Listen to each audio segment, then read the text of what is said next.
ভগবান শ্রী গোবিন্দমান মথুরায় কংসকে ধ্বংস করে তার পিতা ভক্ত শ্রেষ্ঠ বসুদেব এবং মাতা দেবকীকে দুষ্ট কংসের কারাগার থেকে মুক্ত করে কংসের দাসী কুব্জা রানীকে মানে নিয়ে দ্বারকায় রাজ সিংহাসনে বসেছেন।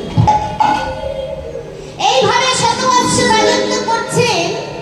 রাজত্ব করতে করতে দাদা বলরামকে বলছে, দাদা আমি যে প্রভাসে যজ্ঞ করব, কিন্তু এই নিমন্ত্রণের ভার কে নেবে? নারায়ণ নারায়ণ। আমার কে বলছে গো নারায়ণ নারায়ণ? কে বলে? নারদ।